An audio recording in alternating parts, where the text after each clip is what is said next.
and welcome to another fabulous episode of Thyroid Refresh TV, a podcast dedicated to helping you live a thyroid healthy lifestyle. We're so glad to be back with you again. I'm Dana Bowman.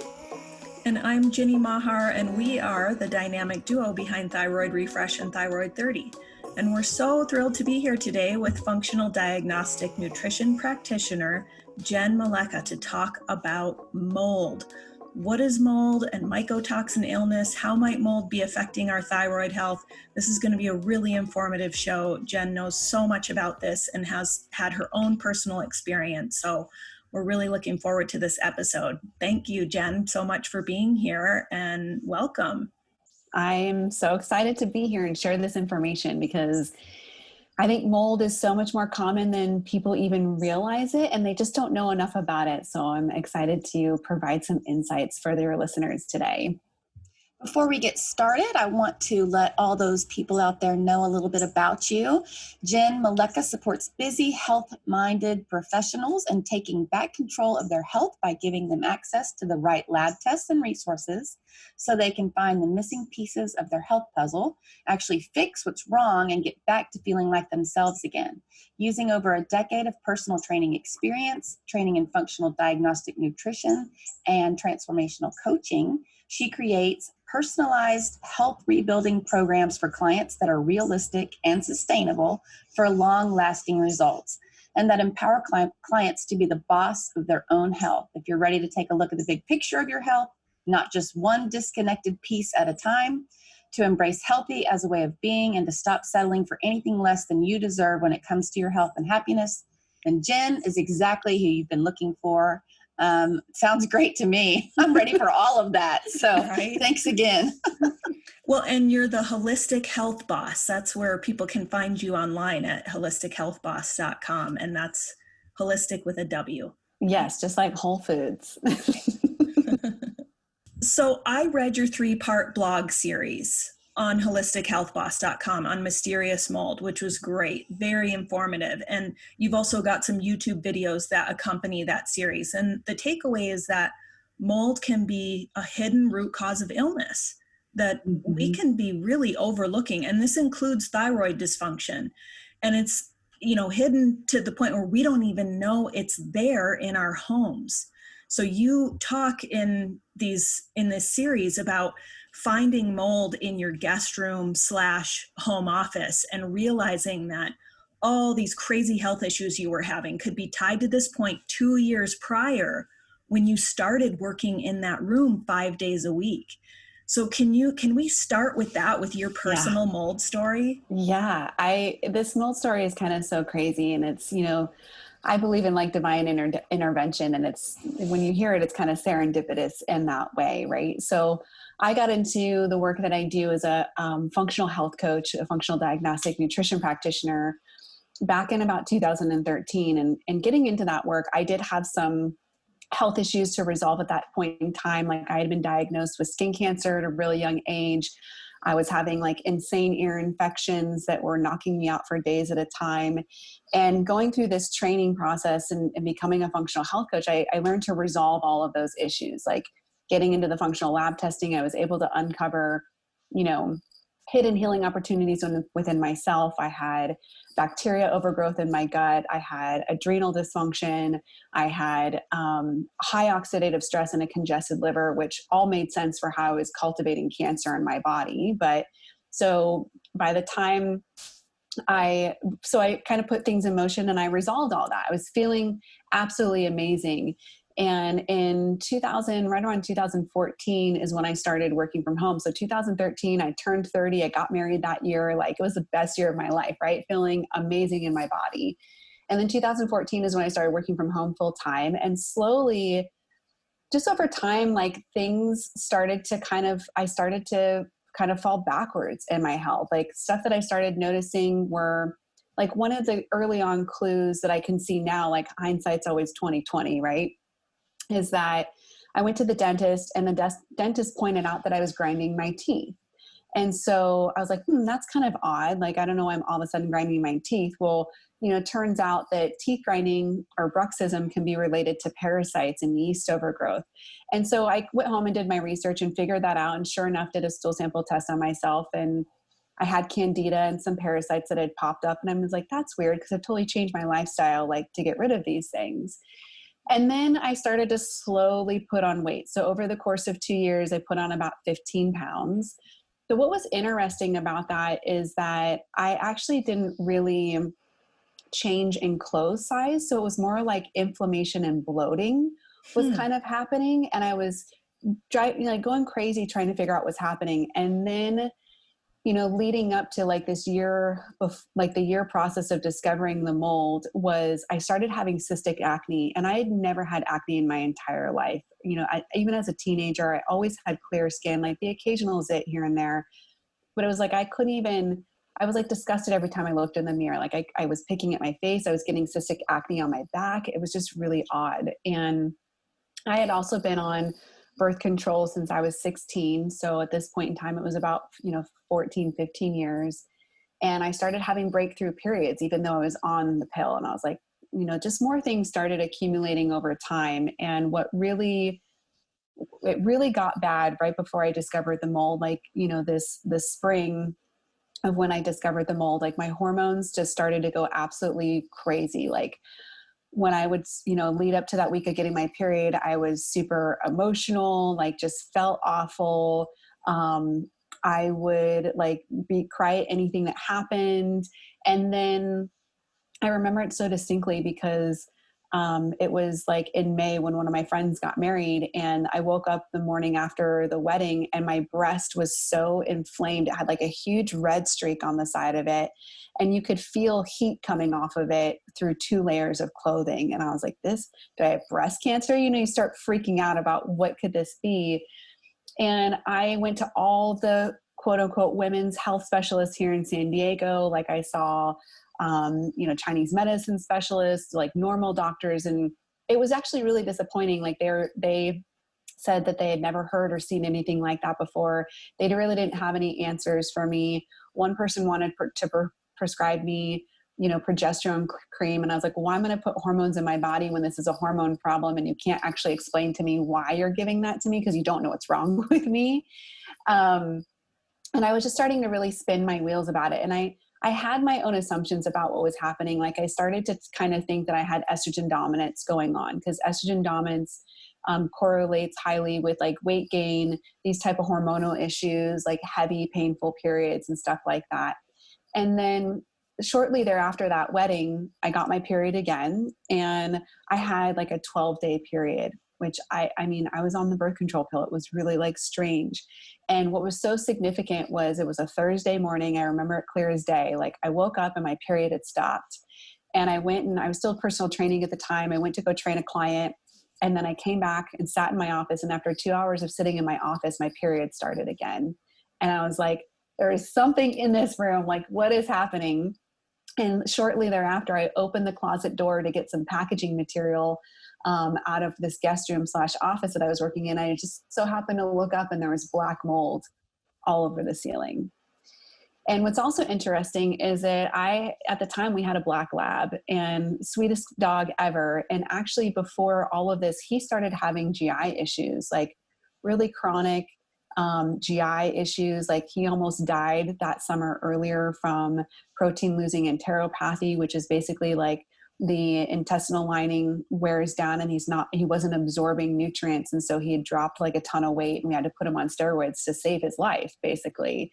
And so I look back at that now, and I'm like, well, what labs are known for being like at your feet all the time? So as I was working in this office for 2 years, he was always by my side being exposed to that mold too. Right. So we instantly took action. Like just by moving my computer and going out and sitting in my living room and getting out of that room, the acne started to go away and things started to improve. And then I can share a little bit more too about the whole process of remediation. But the point is that once I was basically removed from the mold, is that everything started to get better. And so it was definitely an indication of mold was certainly a problem. And here's kind of the tricky thing is that we have no idea how long that mold had been there for. We had moved into our home in 2010. And when we moved in, I was not in this functional, health work or industry yet. And we actually had a leak in the ceiling there. And my husband didn't know any better. Like he, tore out some stuff and like repatched it. And we didn't think anything of it. So that leak actually could have been there for maybe upwards of, 5 years because it was never properly repaired. And it was just when I started working from home, it was a consistent exposure, right? So once we figured this out, I went and got tested, confirmed my assumptions. I had estrogen dominance going on because mold toxins convert to xenoestrogens, like elevate estrogen in the body. And then elevated estrogens and mold toxins can trigger Hashimoto's. And so I was diagnosed with Hashimoto's at the time too, and, hypothyroidism as a result of all of that combined.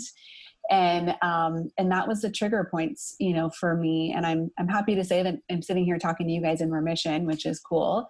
And I was able to get a handle on it, but I just, wonder if that divine intervention hadn't happened, like, could I still be sitting here, like spinning my wheels, right? About what was happening. And here's the kicker also, this is great. So we like got me out of that guest room, and you're seeing me sitting here in my beautiful office that I have right now, which is in our detached garage. And so my husband made me a makeshift office out here to start with.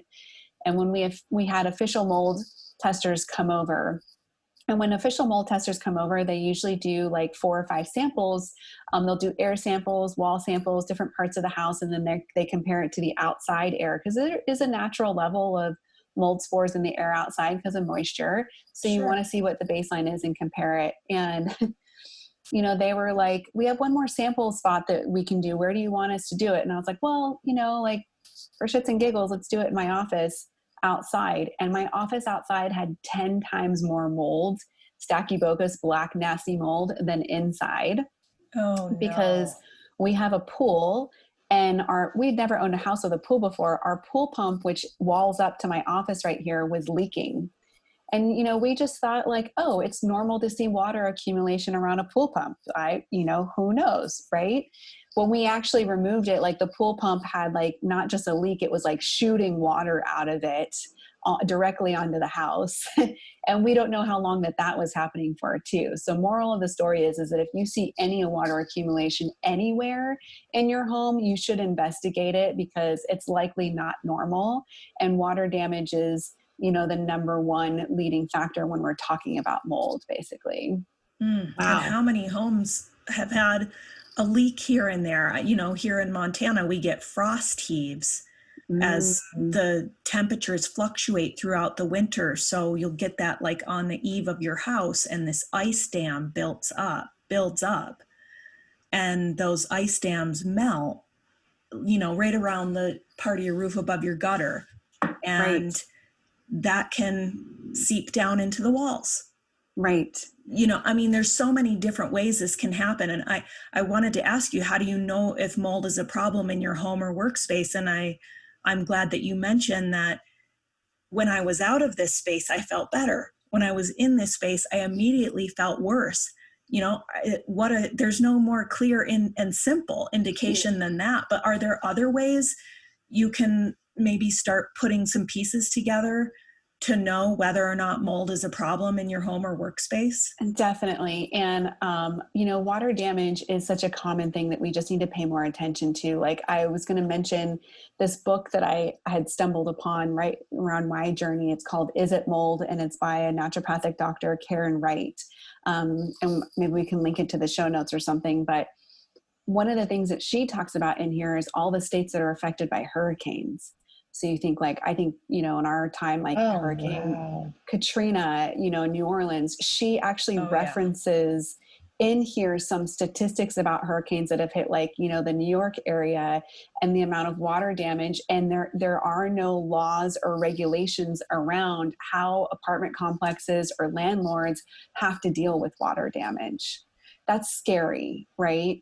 So yes, to your point is that one of the ways that you can know, kind of get a sense if mold is a problem is, if you feel worse in your home or your office, that can be an indication that maybe mold is a problem. I mean, toxins can also be a problem there too, right? But that is like when one of the mentors that I follow, Dr. Sandeep Gupta out of Australia, he does a lot of work with mold too. And he says, he talks about going on a mold sabbatical. Like if you suspect mold, leave your home for 3 to 4 days and specifically go someplace in nature, like go camping specifically, or somewhere where you can be outdoors quite a bit.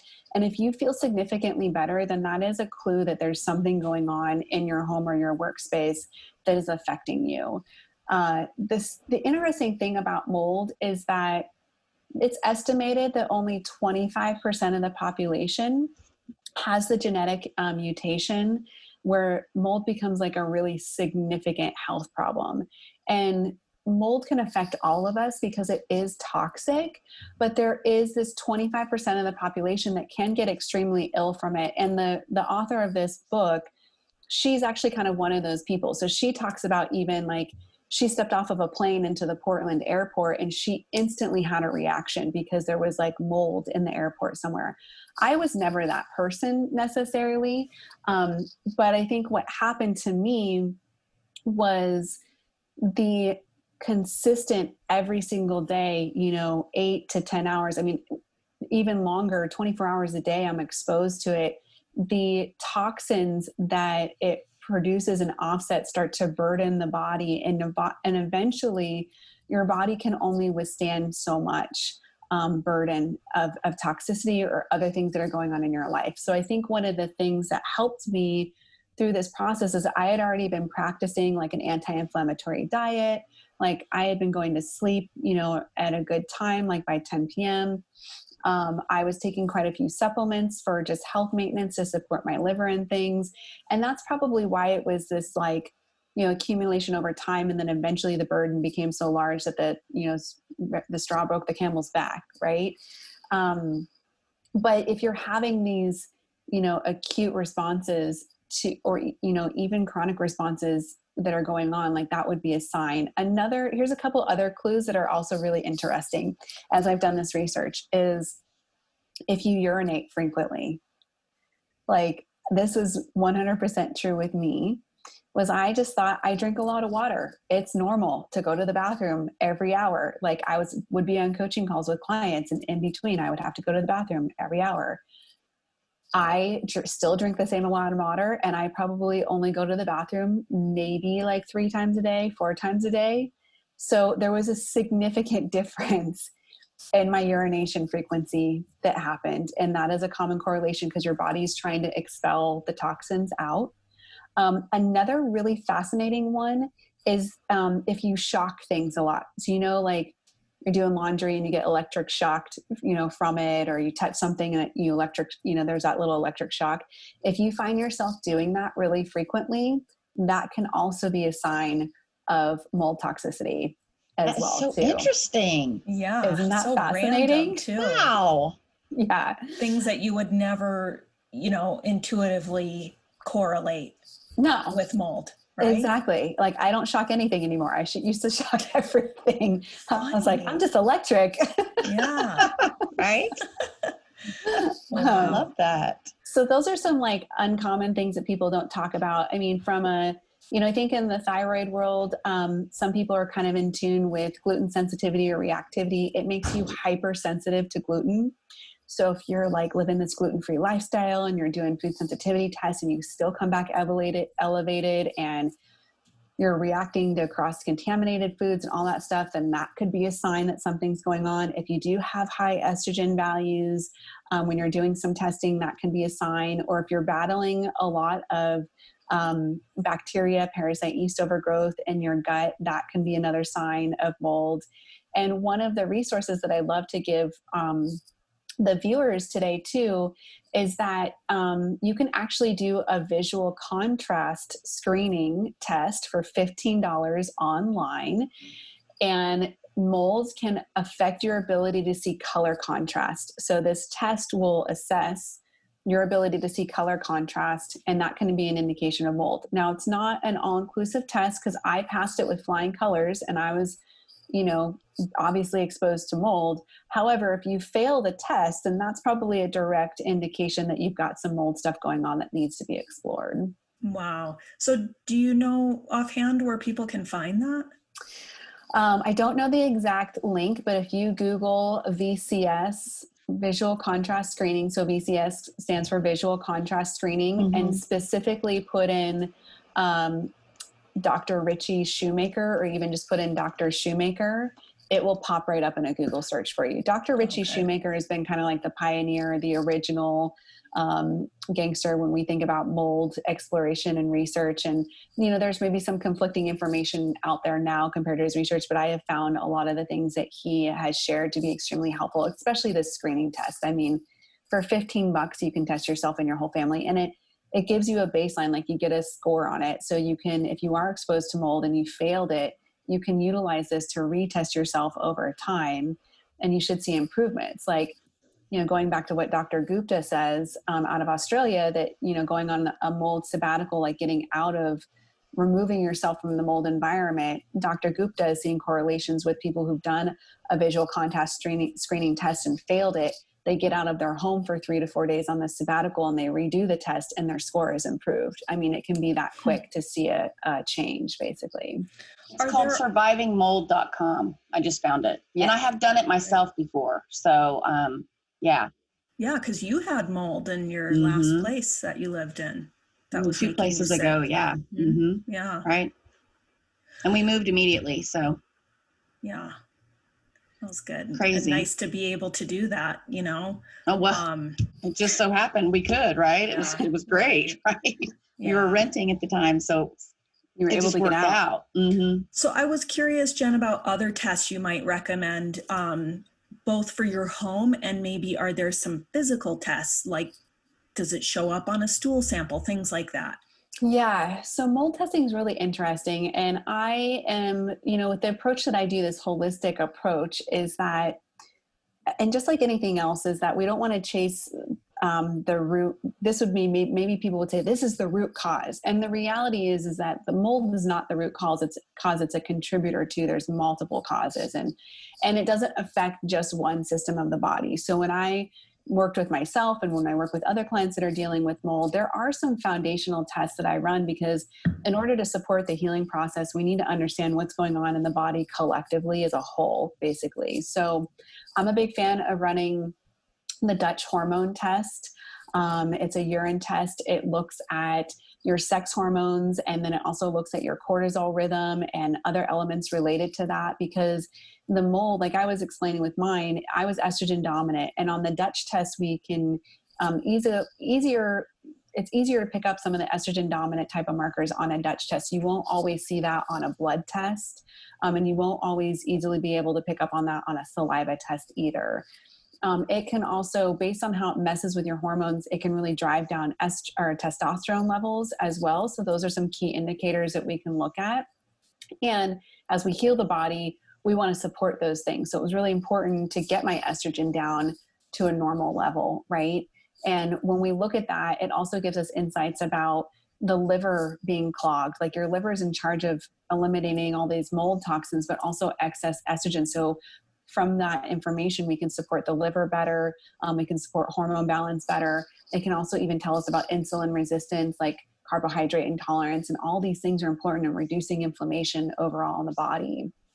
I also really recommend running a GI map stool sample test, and that will look at parasites, bacteria, and yeast overgrowth. So we can see some correlations with yeast overgrowth specifically and mold, and it looks for a couple different types of yeast markers that are on there, but it also gives us indication of what's going on with the intestinal health. So we can see inflammatory markers, gluten reactivity, toxic enzymes that are happening, because what mold will do is it will basically wreck the intestinal lining and suppress the immune system. So we can get some of those insights. And that's what makes you susceptible to the parasites and the bacteria and the yeast overgrowth, which then are contributing to the vicious cycle of toxicity in the body and inflammation. And we need to clean those factors up basically too.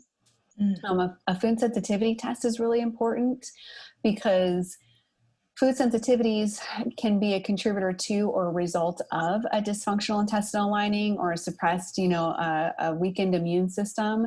And so basically the path to healing mold or even any type of thyroid disorder is reducing inflammation as much as possible. So we need to understand what foods could be contributing to that scenario to help with the healing process.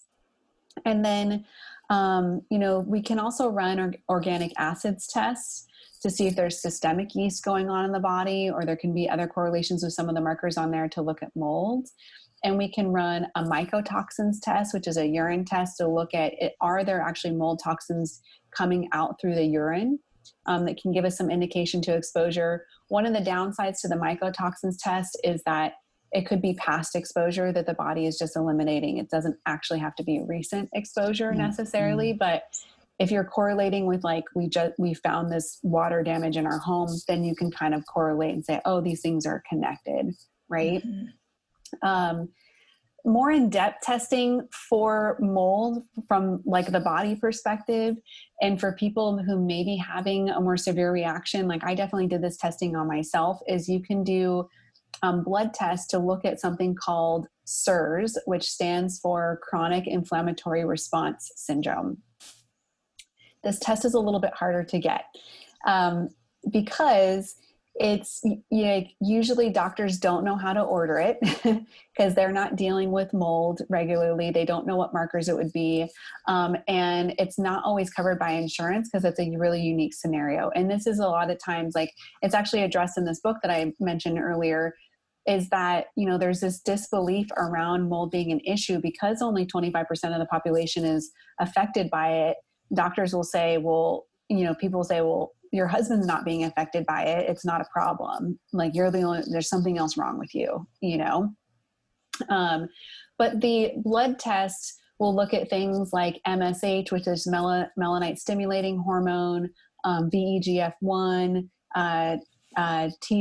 TGF, and a couple of other things that are looking at like different types of hormones in the body and how they're responding. And they're usually triggered by mold toxicity. And so it can kind of give you an idea of this the level of chronic inflammatory response that's happening in the body. So it like drives down melanite stimulating hormone really low, and then that will affect testosterone levels. So that's where running the Dutch test can be a very good, complementary test to this to see those correlations. So I had to go in when I was getting these blood tests. I have a really amazing naturopathic doctor that I work with. And she was like, I don't even know what to order for you. Just tell me what you want. And I did my research and I was like, here's the things that I want. She wrote the order. And then when I went to the lab, they didn't even know how to pull them up to order them in their computer system. So I had to go in there very knowledgeable and armed. So to run this test, I would say like, you definitely want to work with somebody who knows what they're doing, that can get you the test and the information that you need to be your own advocate when you're going to the lab to get the blood drawn. Otherwise they'll run the wrong things. They'll code the wrong markers in there basically. So that's for the body perspective. For your home, there are some great self-tests that you can do to start to get an indication if mold is a problem.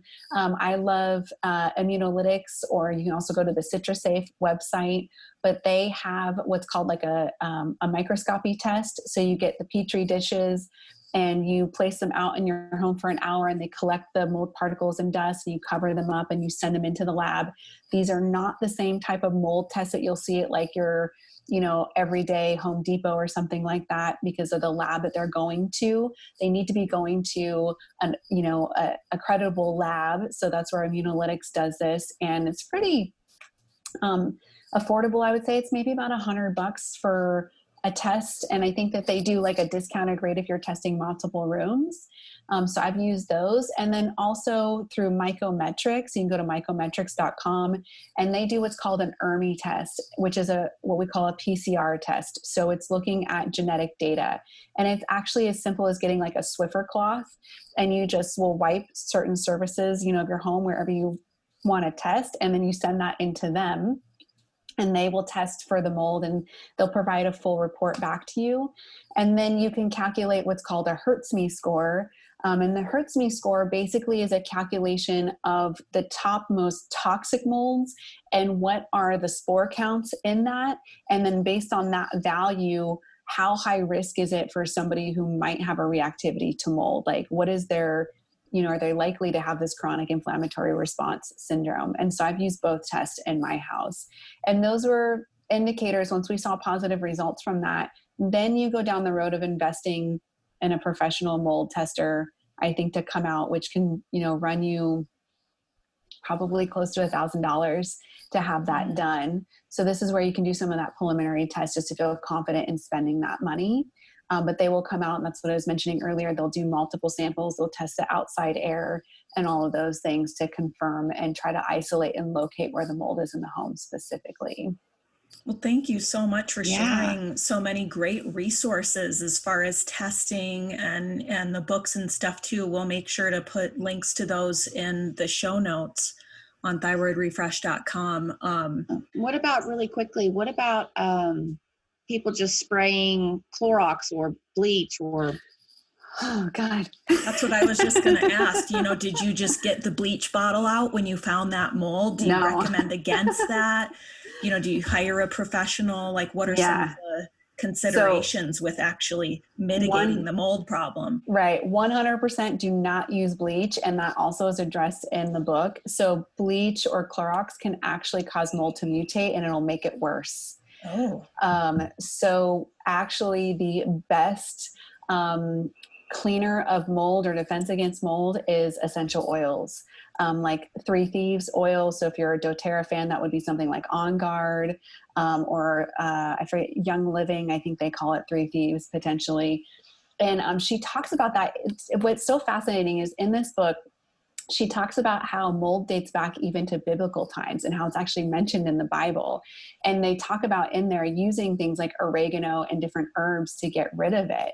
And so those things, it can't mutate against that stuff. And that's one of the big problems about the epidemic of mold is, like, again, like these landlords and people that, own these places that they rent to, there's no regulation around how they clean it up. So they do go in and probably tackle it with bleach, and then it just comes back with a vengeance, right?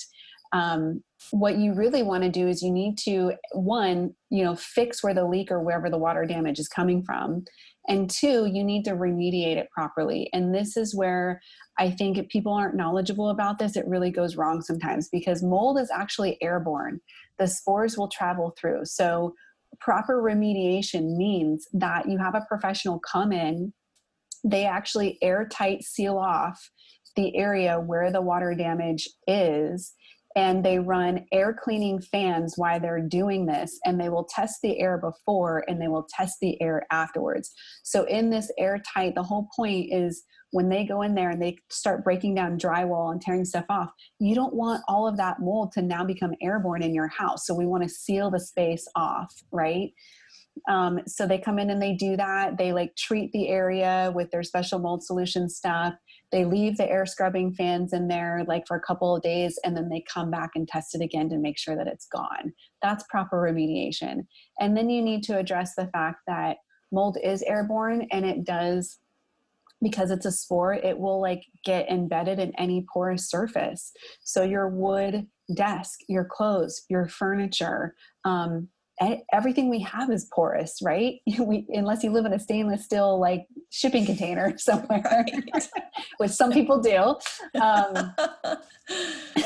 So most people don't, but yeah. Some people do. So I really love, again, CitraSafe, their website. They have a bunch of all natural mold cleaning products. They have a detergent.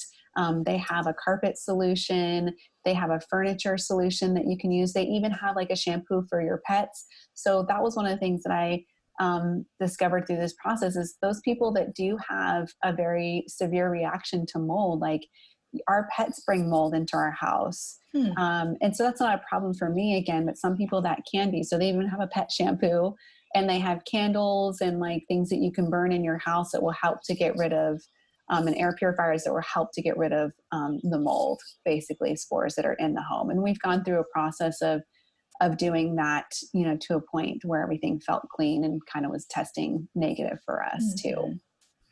Cool. Such great Wow. resources. Yeah. Right? We found a little bit of mold in our bedroom, my husband and I, and he's one of those people. He's kind of my canary in the coal mine. If there's mold anywhere, we know it, because Noah will become symptomatic like almost immediately. And he's, I wouldn't say super duper sensitive, but he is very sensitive. It makes him sick. It affects his respiratory health and all of that.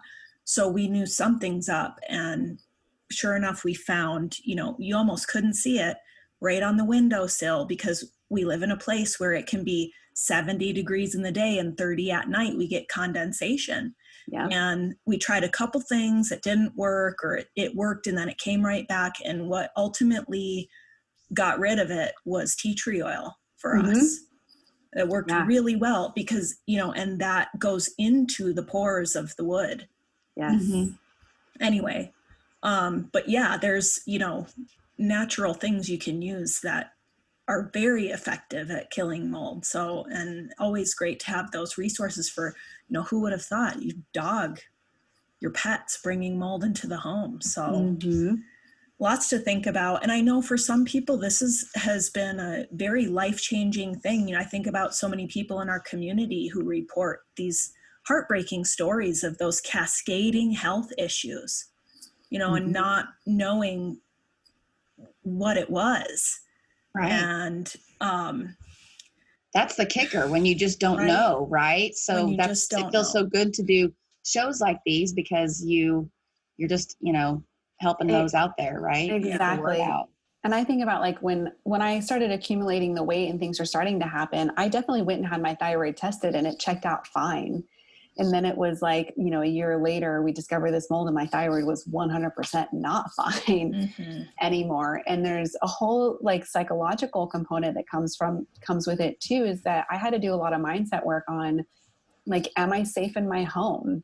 Then you have PTSD.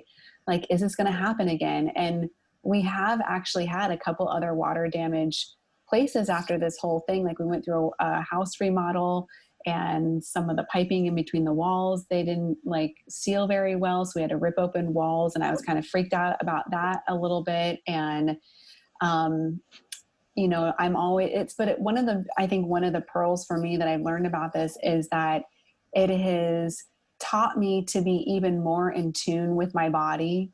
And when something doesn't feel right, don't ignore it.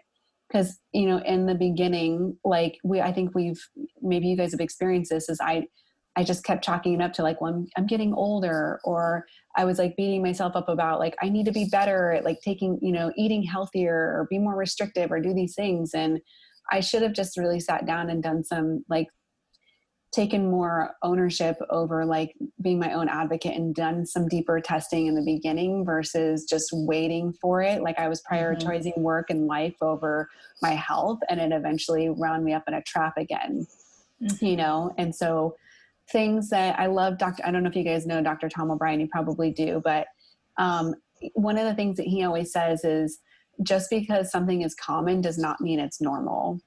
Right. So just because hormone imbalances are common, or weight gain is common, or cystic acne is common, or, painful periods are common, does not mean that it's normal. So take that, like if that's the biggest takeaway today, because that's what I was doing, is like, oh, well, this is just common. Like, but that didn't mean that it was normal for me. Like I needed to look at it deeper. Well, and these things can completely upend our lives at such a glacial pace that we don't even realize how much it's costing us in terms of our quality of life, our health, our careers, our dreams. Yeah. And so always empowering to learn about these various rocks to look under, and to know in this case, you really do have to educate yourself, and you may have to do a little bit of hunting to find someone to work with you to get these tests and things like that. So just good for people to know. So thank you so much for sharing this information with our community. Do you have a few main takeaways for our listeners today? Yeah, I think, well, I just gave one of them for sure. It's like, just be more in tune with your body, like pay attention to it, because nobody else is going to advocate for you. You've got to be your own advocate. And that's where I say, like, become your own health boss, essentially. And that's what it really took. Like I would be down, crap creek, basically, if I had never taken it into my own hands, because all these other health professionals were just giving me inadequate solutions, essentially, and to also recognize, like, I'm a high performing individual. Like I'm driven, I'm super A type. And so we have a tendency to push through, and that's wound me up in health issues multiple times now. And that's been one of my biggest lessons in all of this, is that, our body will do anything that we ask it to, but that doesn't necessarily mean that we should. Mm-hmm. Right. And we can't keep pushing through. And when I work with people with thyroid conditions, I see a lot of that, is that they've kept pushing through, like, they're perfectionists and they're highly driven and career oriented. And we need to just, like, this is the one body that we kind of only know that we get. We don't know what's after this. And so we just need to take better care of it and listen to it when it's talking to us, because it's talking to us all the time, And if we listen to its whispers, we don't have to endure its screams. Yes. Oh my God, that's so beautiful. I love that saying. I wish I could attribute it to someone. I saw it on the wall of a chiropractor's office back when I lived in Juneau, Alaska, and there was no author. And you can Google these things. I don't know who said that, but we always just have to say unknown. But that's definitely one of our mantras here at Thyroid Refresh. And it's so much about listening to our bodies and knowing that we're worthy of good health and we're capable of health, believing in that, and being willing to do the work of optimizing our health, it's a lifelong commitment. We all have the privilege to make that choice, Yes, we do. And also, I don't think we were taught, or at least I know I wasn't, that our bodies always want to be balanced and in homeostasis, and they can be. Mm-hmm. You just taught, you go, and then you get to be this age, and this happens, and you get older, and this happens, and you feel like, well, this is just this process, it's this decline, and that's not necessarily the case. Your body really is good at balancing if you give it the right tools and if you listen to it. Yes, exactly. I like to say, it's like life will always happen. None of us expected COVID-19 to happen, or things that are going on in the world right now. We can't predict traffic. We can't predict these things. So one of the teachings that I share with the clients that I work with is that you have to learn to redefine the word stress. Like, often we hear stress and we think of mental, emotional stress, or, disagreement with our partner, or getting stuck in traffic, right? But stress is anything that places a burden on the body that then results in inflammation and dysfunction. So stress can be the foods that you're eating. It can be getting poor sleep at nighttime, or over exercising or under exercising. It can be crossing time zones and messing with your circadian rhythm, or toxins that are in our environment. So the key to that homeostasis is being able to really assess your burden of stress at any point in time and knowing what to do to alleviate it. Like, we can't live in a bubble, so stress is still going to happen, but it's like, what are the things that you can do to minimize the amount of stress that you encounter? And then for the things that you don't have control over, like maybe some toxins in the environment, how do you support the body in getting rid of those things or offsetting the stress? Like meditation, for mental, emotional stress, stuff that's happening. It's this constant dance and balance that we have to be doing, all of the time. And it's just so incredibly important, because again, life will continue to have it happen, but how you choose to navigate it is what makes all the difference in the world to your health and your body. Well, thank you so much for all those words of wisdom and for being here today with us, Jenn. For our listeners, you can find Jenn Malecha online at holistichealthboss.com. And you also had a free 21-day program that is available on your site that we'll put in the show notes. Can you tell us a little bit about that before we sign off? Yeah. So it's a free 21-day program to help you get to uncover some healing opportunities for why you might be feeling fat, sick, and tired all the time, or why your thyroid's still off. So week 1 is all about diving a little bit deeper into what foods your body needs to function at its potential.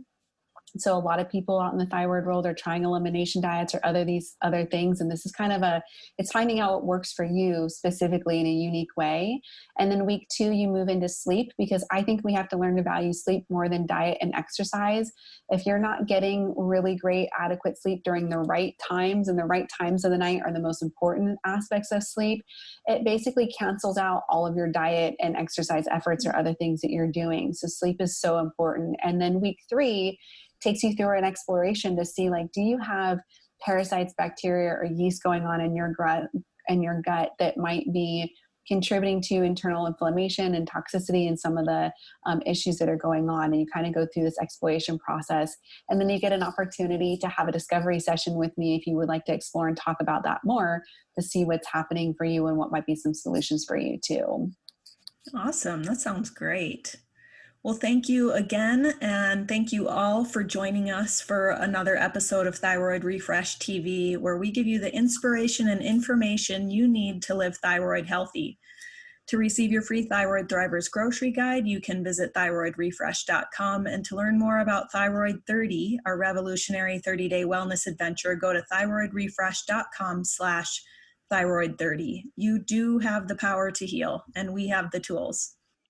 And if you've enjoyed this podcast and would like to help us continue inspiring, empowering thyroid patients worldwide, please leave us a review on iTunes.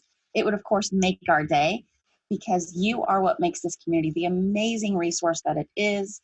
And we definitely appreciate your listenership. So thank you very much. We're Dana and Jenny, wishing you the best of health. See you next time. See you next time. Bye.